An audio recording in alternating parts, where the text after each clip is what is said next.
Round peg and a round hole.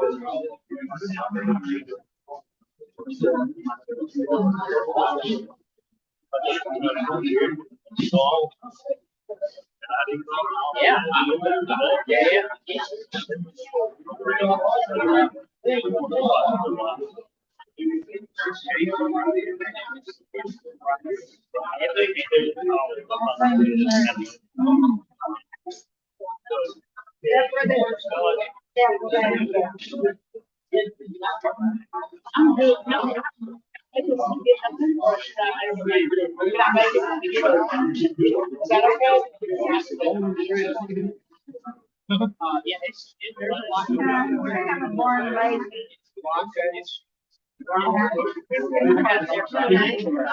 In those days,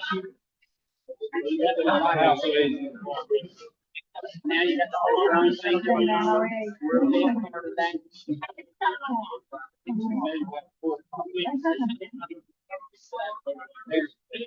Landscape has changed.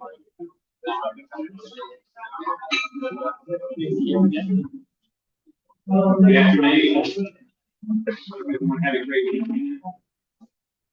If you noticed today, we did not have a salad, so we're going to have those off the menu for a while as we work everything out. For your safety for the evening. Let's kick it off with a national anthem.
One nation under God, indivisible, with liberty and justice for all. Our invocation today is by Jason. Let us pray. Dear Lord, we love you. We thank you for this day. We thank you for everything that you've given us. We thank you for our speaker and for Fort Rucker and what it means to us individually and for our businesses and to our area.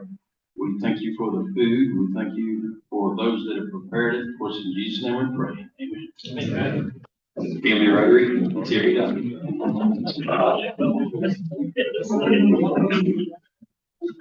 Thank you, Pastor John. Think about a great day to be a Rotarian and be at the Rotary Club today. I hope everybody has the same feeling.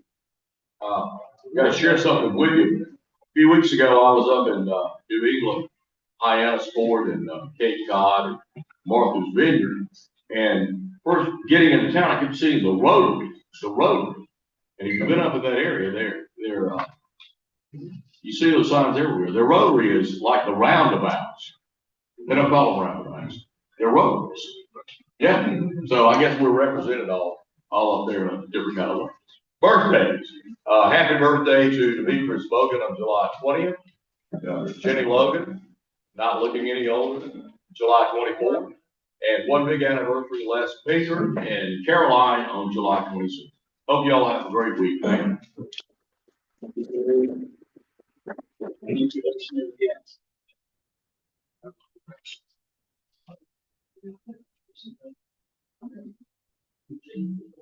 Hello, everyone.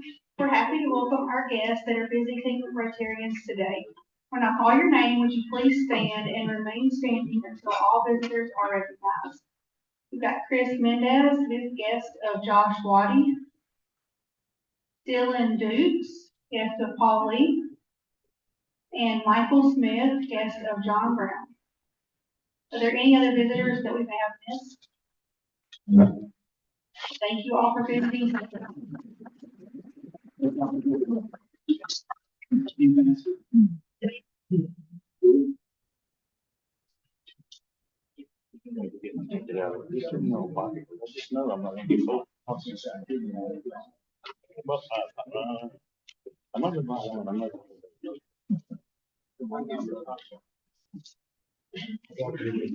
$2,284.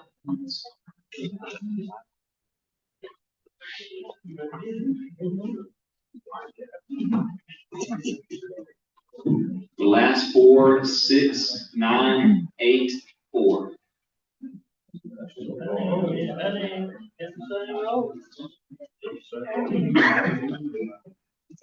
What was There's two different rolls. So this one is 6984. It's been like 20 years. I've only been in the club game. Today's the day. What you doing? You can make a face to face.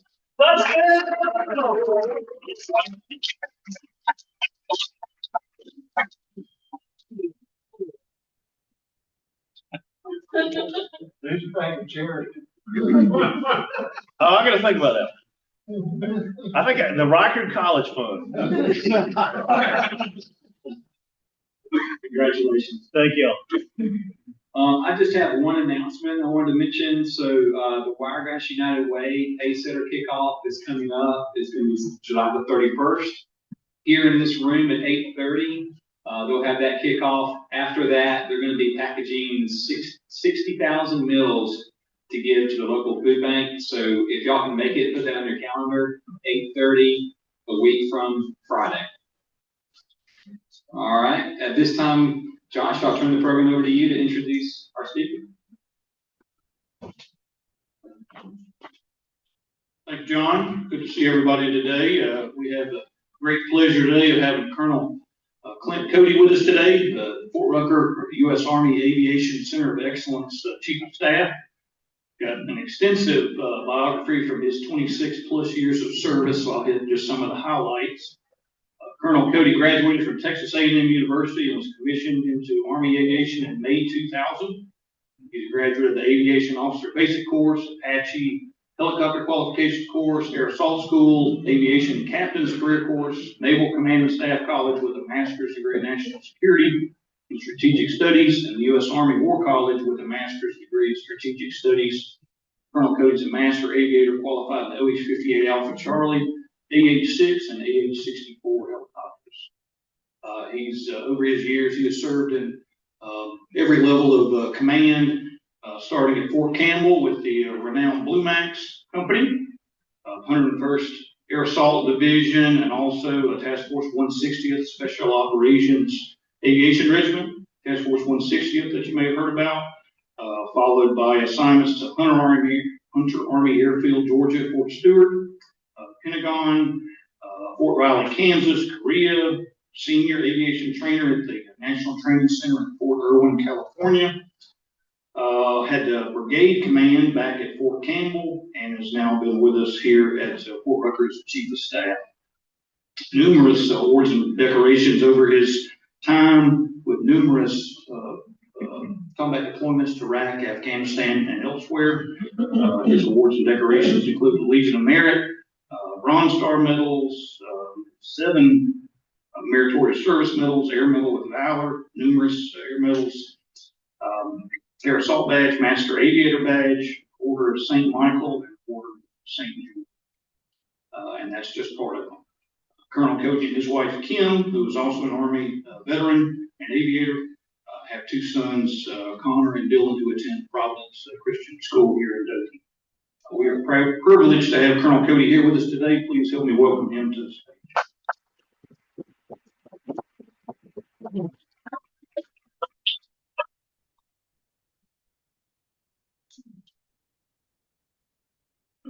Should I get something to drink? All right. Well, good afternoon, everyone. Again, I really appreciate you allowing me to come talk to you today. Thanks, Josh. President, thank you as well. And so this is the second time I've talked to Rotary Club. I talked to the Ozark Rotary Club about a month or so ago. So I didn't really know much about Rotary. So it's really great to see you all and what you all do for not just your communities, but also for our military. So that's one of the biggest things I want to, hopefully you guys walk away that we really appreciate all the support you do. Again, you don't have to wear the uniform to serve our country. You all are serving in your own way. I know we have some veterans out there as well, but again, thank you for what you do. And what I want to do today is really just kind of give you an update on all things Fort Rucker and really Army Aviation as well. There's a lot of changes going on. So, like I said, I did this in Ozark, and they didn't have slides, and I think it was kind of hard for people to understand exactly because we start talking about different aircraft and a whole bunch of different things, and there's just a lot of questions afterwards. So, as much as I hate doing PowerPoint presentations, and I know it's like, oh God, we have to see a bunch of slides, hopefully you're able to kind of see some things. Some of the stuff, for those that maybe have done some of the Meeting Army events at Fort Rucker, maybe you've seen some of these slides, but again, just want to kind of give everyone kind of a baseline on Fort Rucker, where we are today, and then kind of where we're going, and talk about some of the community outreach things that we're doing as well, and see how you all can get involved. So if you go to the next slide, please.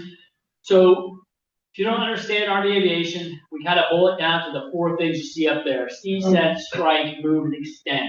So as everyone kind of knows, with the war in Ukraine, unmanned systems is like the new thing, right? Although we've been doing a lot of it over the past 15 or so years, I'd say the war in Ukraine has changed that to where it's a lot of unmanned systems, right? So we are looking very heavily into unmanned systems within Aviation Center of Excellence, along with some of the other branches as well. Not to say that we're going away from manned aviation, it's just we're kind of moving a little bit more into the unmanned space. At the end of the day, there's going to be manned platforms that are going to be out there. I think Venezuela is a prime example. There was a lot of unmanned systems that, made things happen in order for those helicopters, for those crews on board that were all trained at Fort Rucker to go do what they had to do that night. So more likely, we look at like next conflict, we're looking at probably, robot on robot contact before we see manned platforms. So at the end of the day, the unmanned systems will enable what our manned platforms need to do. And that's the big thing for us, is how we synchronize all that. How much unmanned we put out there, and then when do we put the manned platforms out there? That way, maybe we don't have to get into a knife fight off the bat. We can have the unmanned systems do it, and then we can bring in the manned platforms when the risk is a little bit lower. Again, no need to get people hurt unless we really have to. We can strike, with our H-64s, we can strike with some of our unmanned systems, or we can use other people's ammunition. Again, when you look far enough down the battlefield, we don't want to get decisively engaged. Call artillery. They can shoot a lot farther than our manned platforms can. So again, being able to use and work as a combined arms team, not just aviation, but all the other branches within the Army to support. We can move things with our Chinooks and Blackhawks, we can medevac, and then the other part is extend the battlefield. So we see ourselves as in infantry. We just do it in the 3rd dimension. We break friction with the ground, and we go and support the ground force. We can extend, we can move over great distances very fast. By doing that, we're able to expand the battle space and help the ground force commander build situational awareness of what's going on. That way they don't have to get decisively engaged right out the bat. They can take a little bit of time and maybe, throw some long jabs as opposed to getting in a knife fight. Again, helping them do what they need to do. If you go to the next slide, why we do it, support the soldiers on the ground. That's our whole purpose. Everything we do is to support their mission and how we enable them through all the platforms we have, making sure they're able to do the job that they need to do. Next slide. All right, every organization's got, a vision and mission and lines of effort. I'm not going to belabor a lot of points here, just so you understand the main focus and the main job of the Aviation Center of Excellence is to train, educate, and develop aviation warfighters, right? It's not just flight school, it's also our crew chiefs, it's our unmanned systems technicians, all the different MOSs that we provide, not just at Fort Rucker, but also at Fort Huachuca and at Fort Eustis, Langley in Virginia. All those different MOSs coming together, but that's built, the foundation is built at one of our centers, whether it's in Rucker or the other 2 that I mentioned earlier. We build that foundation, and then we send them out to their units. And then after they do, a few years, they're more likely they're coming back to Fort Rucker or one of the other installations to get more training, whether they're a senior NCO, whether they're a senior officer, and then they go back out to those units with more knowledge on the latest and greatest tactics, techniques, and procedures, the latest doctrine. So every time they come back to the Center of Excellence, they're going back to the unit better trained than when they were when they showed up. So that's one of the things that we strive to do. We do it through multiple lines of efforts, generating warfighters I talked about, shaping readiness, making sure that our formations have the latest and greatest technology, and also the doctrine for what they need to do to employ their systems on the battlefield to support the ground force. Transformation. There's a lot of transformation going on within Army Aviation. I'll talk through some of the stuff that we're looking at doing in the out years, whether it's a new aircraft, new UAS system, or just some of the force structure changes that we're doing within the Army to help streamline and make sure that our formations and the capabilities we have can not only win now, but what about 2030, 2035? We constantly have to be looking further out to make sure that we're doing what we need to do to support that future fight, not just today's fight. And then strengthening profession. Again, we want to be seen as the premier force that just operates in that third dimension. That's one of General Gill's big priorities. Okay, so that's just kind of a down and dirty of the Aviation Center of Excellence, and those lines of effort help drive us to what we need to do day in and day out. Go to the next slide. All right. The only reason I put this up there is with all the change that's happened within our Army, not just our branch. So I want to highlight a couple things because it's really critical to the Aviation Center of Excellence, and really more importantly, General Gill, our commanding general, who wears, if you're not tracking, multiple hats. He's the senior mission commander at Fort Rucker, so he's kind of like the mayor of Fort Rucker. Now he's got a city manager, our garrison commander, that kind of runs the day-to-day. But overall, General Gill is overseeing not just the Aviation Center of Excellence, but we also have a lot of tenant units that are not directly assigned to General Gill, but he still has oversight of them. And then also, if you're not tracking, we used to have a training and doctrine command as a 4-star headquarters, and then we had Army Futures Command, another 4-star headquarters. They merged both those into one. So now we have the Transformation and Training Command, T2COM. So what that means is, before we had one group just looking at all future capabilities, and then another one, doing the training and the doctrine. Well, you eat stovepipe, right? Although we did have crosstalk, sometimes someone's focusing on something and then the doctrine catches up later. Now, by combining both of those headquarters, you have people working on the new stuff, and then right across the way are the people developing how you're going to employ that, how you're going to train for that. So again, streamlining things across our force to make sure that it's not stovepipe, and we have small little centers of people working on certain things and other people working on other things, and they're not tied together, and it slows things down a lot. And then the last thing over in blue, and this is just kind of a highlight for General Gill.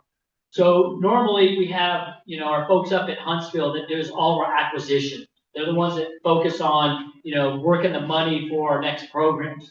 Well, back in October, General Gill was kind of given an additional hat as the portfolio acquisition executive for Maneuver Air. So what that means is General Gill not only has influence on what programs we look at, also the money that follows it. And again, that's something totally new. He devotes a lot of his time to focusing on acquisition.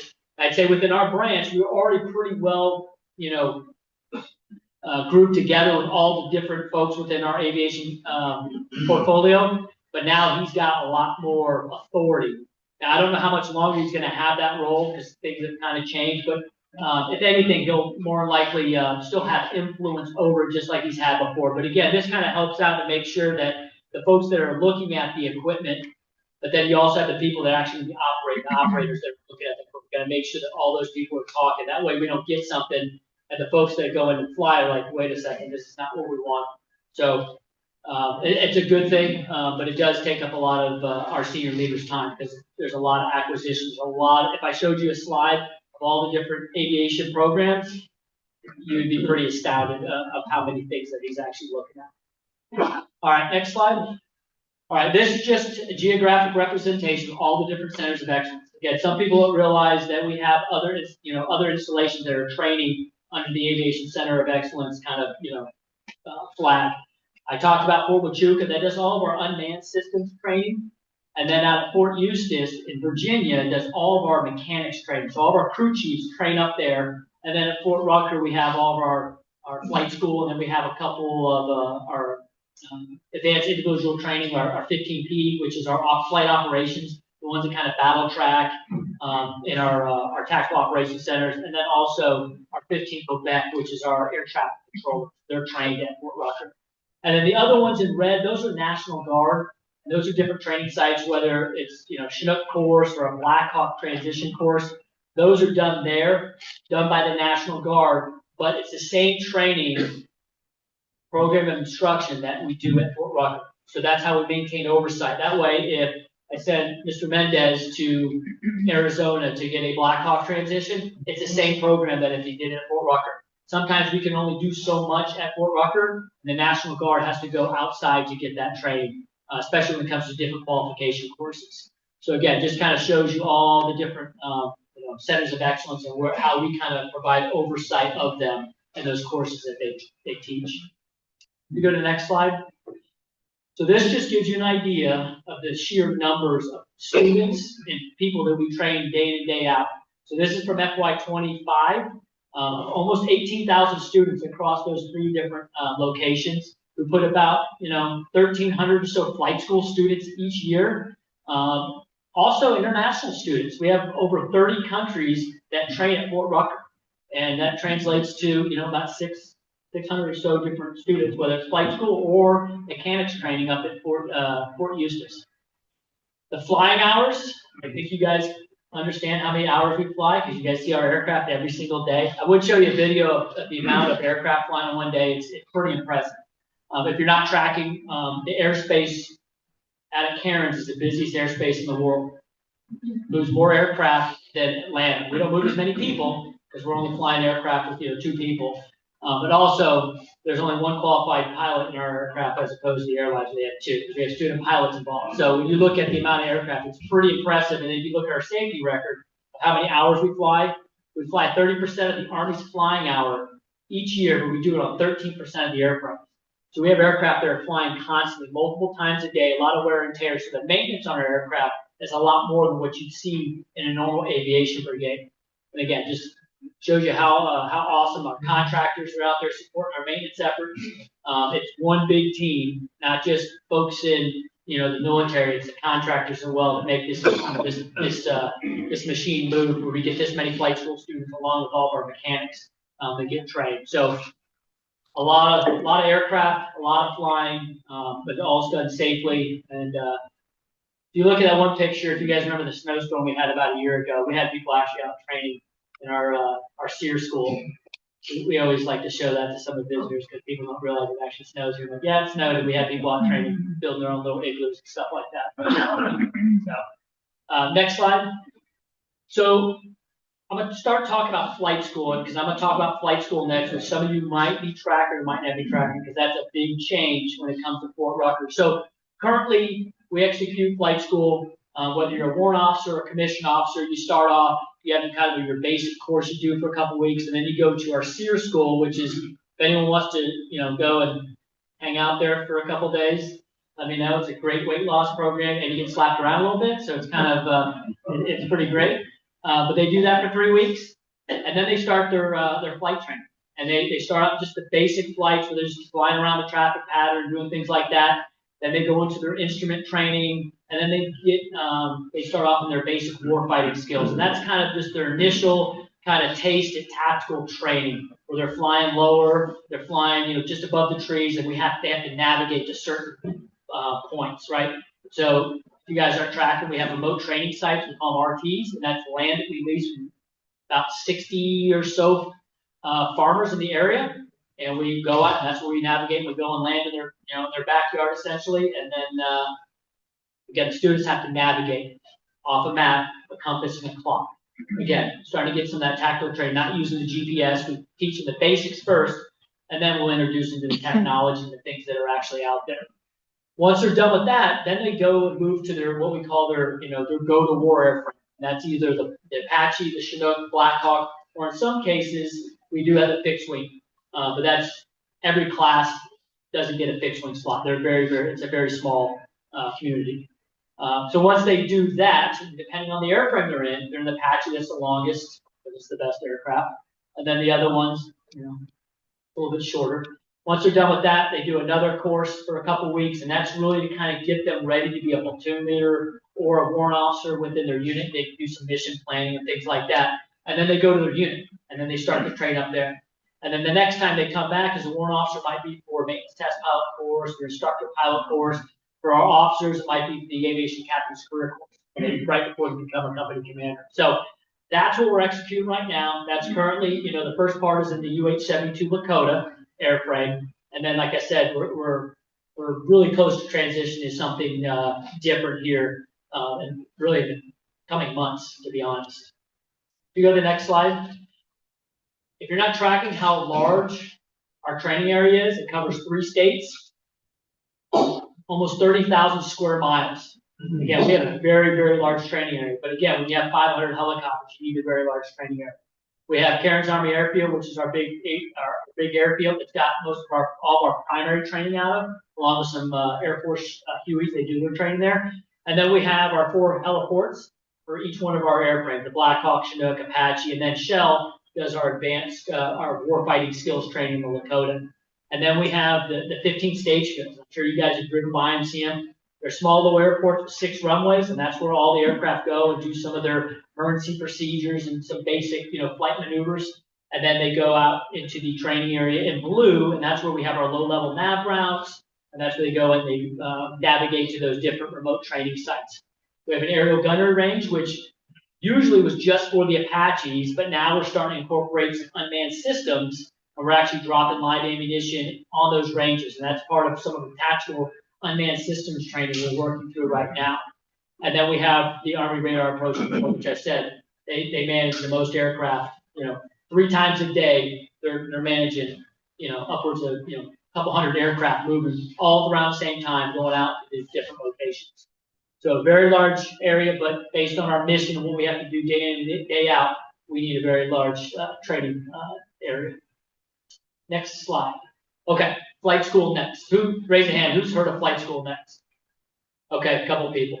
So what we're looking at doing is kind of changing how we train our initial students. And a lot of it goes to the airframe. Those who've been around a while, we started off, the TH-55, then we went to the Huey, then we went to the Kiowa, and then we went to the Lakota. So I trained on the Kiowa, single engine aircraft. We moved to the Lakota, and it's a great aircraft, but it's twin engine, it's more expensive. And it has a lot of the bells and whistles on it, right? It's got an autopilot, it's got stability control systems on board that really take out some of the initial stick wiggling, seat of the pants flying that we normally would do. And so what we've seen through some accidents that have happened throughout the Army, that some of our aviators have lost, don't have that basic foundational stick and rudder skill training that, like myself and some other folks that went through flight training, 10, 15 years ago. So we're seeing kind of an uptick in some accidents. So at the end of the day, we're trying to build a more proficient aviator that has that foundational skill. And we think that although the Lakota is a great aircraft, it's not the best aircraft to start off as a trainer. So if you were going to go and fly out at, Dothan or Enterprise and get your pilot's license on fixed wing, you're not going to start out in a twin engine King Air aircraft. You're going to start out like a Bonanza or a Cherokee or a Cessna 150. You're not going to start off with something very, very advanced. Now, we got this aircraft that was, based on some decisions back in 2015. The aircraft right now, flight students are flying about 87 hours in that aircraft, and then they do a whole bunch of simulator time. So what we are proposing to do is to go to a single engine aircraft that's going to cost a lot less and able to build a better foundational stick and rudder skills. And as you see over there, they're going to get 131 hours in the aircraft, 50% more flight time than what they currently are right now. Simulators are great for procedures and stuff like that, but it's not good for basic flying and airmanship. So by giving them more hours, they're going to have a better foundation when they go to their advanced aircraft and then when they go out to their units. And also kind of the icing on the cake, by going from a Lakota that's about $3,200 an hour to, it's in between right now, it's between the Bell 505 and the R66. We have 3 companies that are left, and those 3 companies are utilizing, as part of the proposal, those 2 airframes. Those aircraft cost anywhere from 500 to 1,000. So when you talk 130,000 flight hours a year at $3,200 an hour, and then you go to 100 or to $1,000 an hour, you can see where we'd say just in flying hours alone, again, gas and parts, anywhere from $200 to $300 million a year. So that's a pretty good deal. We're going to get a better first term aviator, and we're going to save the Army a lot of money, which I think is rare when you have a win-win like that. Usually it's going to cost a little bit more. You might get a better aviator, but we're going to actually come below that and build a better aviator. So we're in the final stages of that, of which company is going to be awarded that contract. I'm not sure exact timeline, but it'll happen within the next couple months. And that will then be implemented at Fort Rucker. And so depending on the company that was picked, there'll be kind of we're running 2 flight schools essentially. We'll be running the legacy class through the Lakota, and then we'll have students that'll be going through that new airframe based on how quickly we can whatever this new aircraft is onboarded. So it's going to be probably 2 years. We're running kind of a split flight school between what was the legacy and then what's the new thing. So again, very excited about that. We've been working on this for a couple years now. A lot of support with a lot of the leadership, not just within the Army, but outside the Army, senators, congressmen, everyone's all on board because it just makes sense. It's cheaper, but at the end of the day, we're going to have a better student that comes out of it, and we can put them, he or she, into that advanced airframe to go off and do what they need to do. All right, next slide.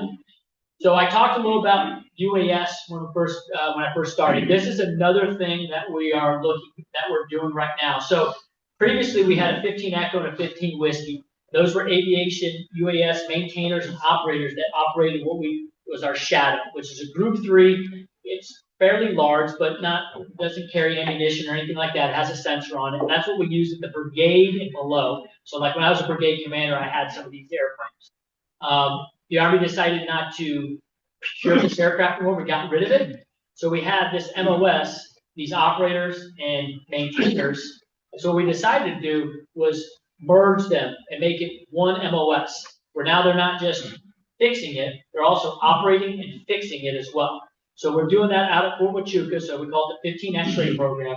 So what they're doing right now, since we don't have a Group 3 UAS for them to train on, we have them train on some smalls, quadcopters, and things that we call Group 1, Group 2, which are a little bit smaller, and they're becoming the fabricators and really the subject matter experts on Groups 1 and 2. And then we're going to put these soldiers in the infantry brigade combat teams because they go through aviation training, they understand airspace, they understand synchronization of assets, they speak aviation. So we put them down in the infantry units, and now the infantry understands and they can help the infantry as they're bringing some of these systems on board. So we're doing that right now. This was something, leadership kind of came up with, and we started executing within about a month.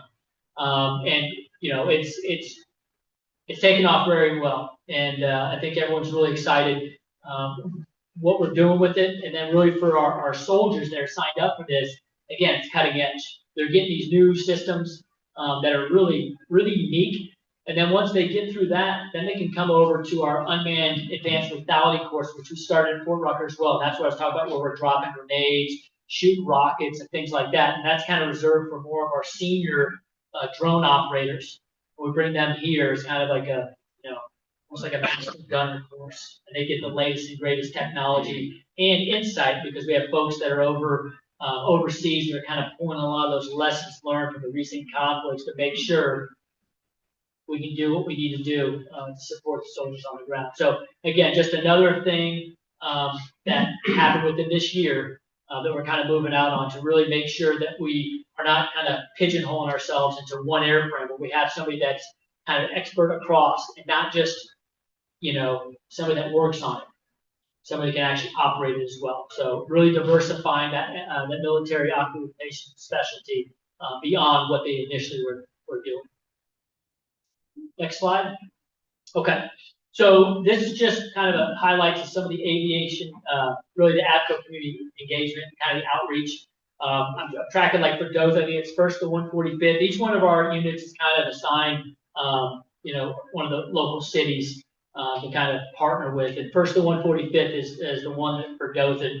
But we do have a lot of engagements. We call it Meet Your Army. Chris kind of runs that whole program. And if you've never been a part of that, We bring a whole bunch of different folks, different leadership groups and things like that, and they get a similar brief, but then they really kind of get a tour of Fort Rucker.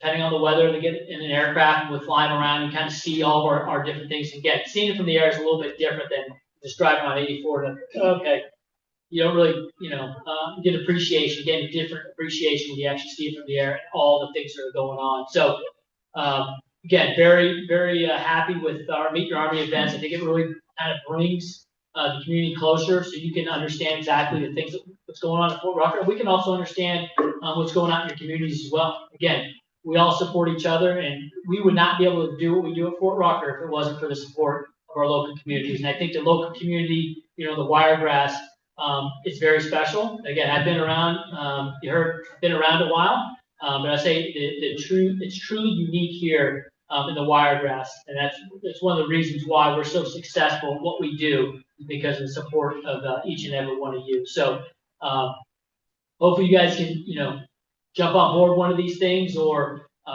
again, we do multiple things, flyovers and Meet Your Army events, and try to support the community as much as we can. But it's hard. We'd love to do more flyovers, and even with the amount of aircraft we have, everyone's like, I don't understand how you can't do all the flyovers. Like, we're flying those aircraft every single day. If I take one aircraft out of the rotation and take some people over to go do a flyover, some students probably not going to fly, because every instructor pilot, every person, every aircraft we have is doing something on any given day. And if I have to go do it on the weekends, that's taking them away from their family. So we're pretty strategic when it comes to flyovers. But Troy, obviously, a great relationship with them. We try to do as much as we can, especially for our local communities. But we do get a lot of requests. I don't even know how we got this year, Chris, but a lot of college football season starting, and everyone wants, Army helicopters flying over. So we have to make sure we don't do it at the cost of training our students, because they're first and foremost. Next slide. This is just a slide to show the economic impact of AVCO, $9 billion. Again, we support and we provide a lot. You guys provide a lot of, the employees, so to speak, right? So all of our maintenance on all of our aircraft is done by contractors. The majority of our instructor pilots are contractors, right? They're folks that all live in your communities, and they provide an awesome service to do what we need to do. And we're able to kind of push some of that back, because we don't have enough instructor pilots, enough maintenance folks in our aviation units to support the machine that goes on at Fort Rucker. There's just not enough. With a fleet of 500 aircraft, we have to do contracting. Again, that's a way of us, pumping money into the Wiregrass. That's something we're very proud of. And when you look at, although Fort Rucker's a very small installation, not a lot of folks compared to like Fort Bragg or Fort Campbell or things like that, but since where we're situated, we have a lot of folks that use a lot of our services. You see the numbers there. Constant folks coming to either our clinic, our pharmacy, using the on-post, PX, commissary, you name it. We have a lot of folks, even though there's not a lot of people that physically live on Fort Rucker. And again, we try to do as much as we can, especially, 4th of July, Freedom Fest, Oktoberfest, all the, things that we run. That again, we have a lot of great sponsors that help us do that, but then a lot of it comes out of, things that, we pay for. And that's our way of kind of giving back to the community, because you guys do so much for us. So again, I think we got a great partnership, and I think it's a lot of give and take. And there's a lot of things that, you all do that help us do what we need to do. And it's, again, General Gillishill, he would continue to say that, the relationship with all of our communities across the Wiregrass is extremely strong, and that's so much appreciated. All right, next slide. I usually do this brief, and Chris can tell you, I'll go for an hour, because I love talking about stuff like this. So I try to breeze through as much as I can, so I don't want to hit you with a fire hose. But again, I'll open up any questions, anything that kind of you heard, you might want to, go ahead. Does Army Aviation have a demonstration team, kind of like the Blue Angels or the Thunderbirds? No. We, back in the 70s, we had the Silver Eagles, and they were awesome. But no, there's been talk, just at the low levels of trying to have because I think the Dutch have an Apache demonstration team that does really cool stuff. We've talked about it, but it's never really gained any traction. Be pretty cool though. Maybe one day. Yes, sir. You hear about the ability of some of the U.S. Enemies having access to get to the mainland with drones and things like that. What is the range of a drone when those are put into combat? It depends. I hate to say it depends. It depends on how big they are. So there's some that, you can see, just turn on the TV and see what I ran. See, the distances they're flying, some of them. So, I don't know specific, some of them go pretty far. I understand, yeah. Cuba's just right there. Yep. That's 90 miles, but Yeah. The range of some of those must be a lot more than 90 miles. Yes. Yeah. You can look up, again, that map is classified. And I can't speak off the top of my head of what some of our drone capacity is, but, yeah, there's some that can go a very long way.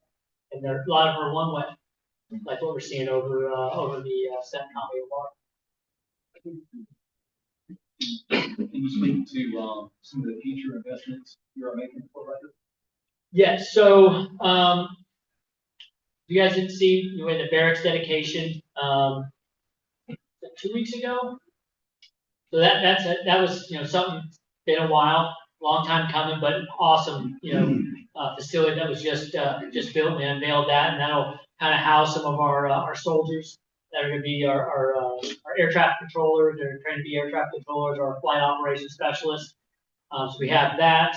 The MV-75, I didn't talk about that. So the Cheyenne next long-range assault aircraft that Fort Rucker will be getting at some point. It's going to be a few years from now.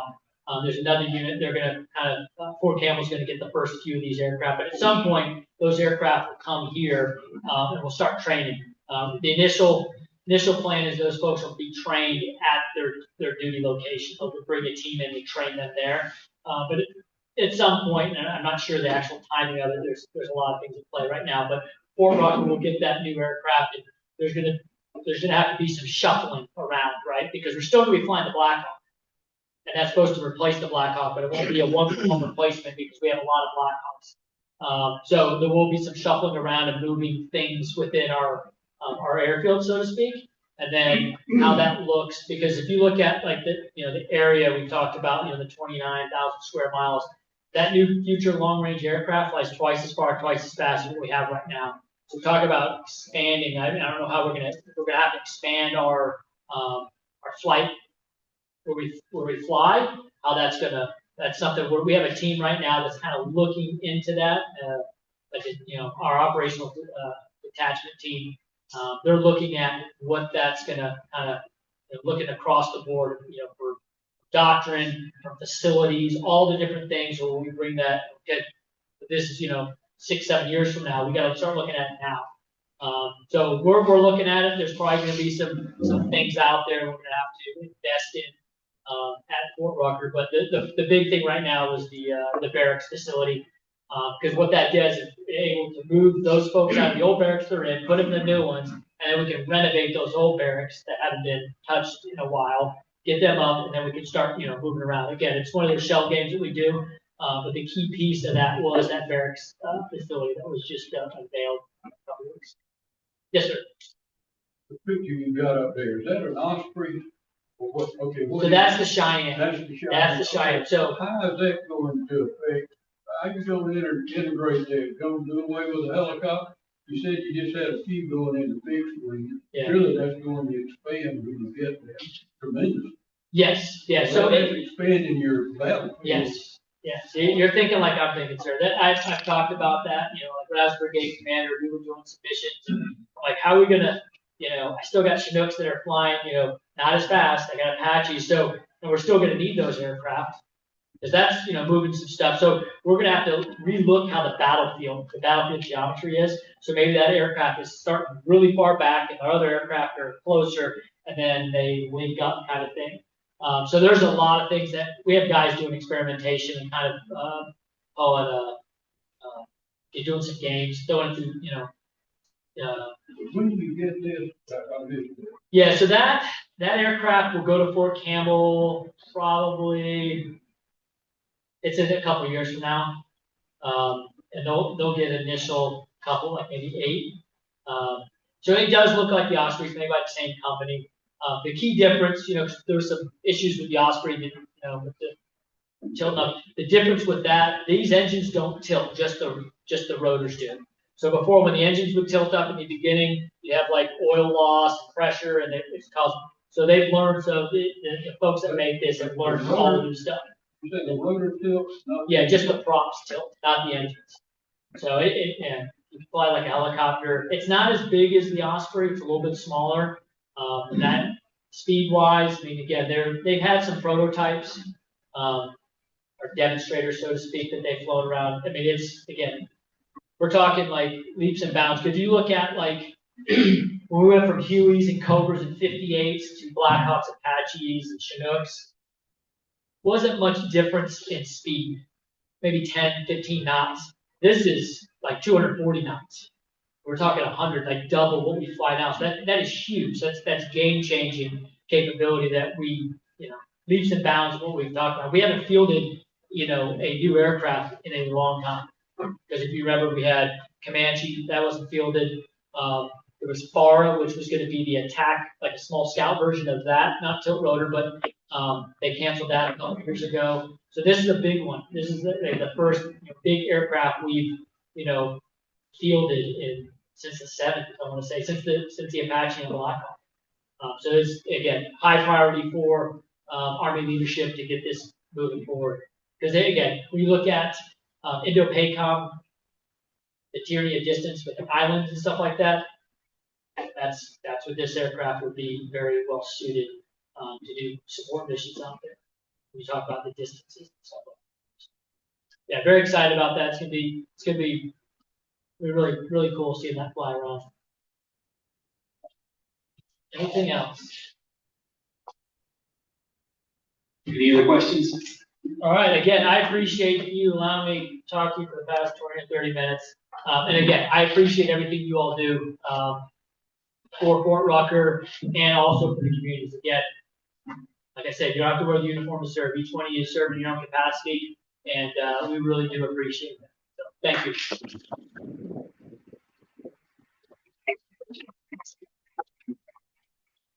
Thank you so much for what there's a lot to our community. Thank you.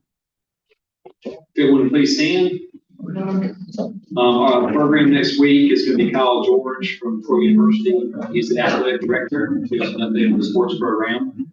I do want to thank the guests, all the guests that are here. We hope to see you again. Thank you for visiting with us today. And this time we'll say the 4-way test. The things you think, say, or do. Is the truth. Fair, all concerned. Will do goodwill and appreciation. Will be beneficial to all.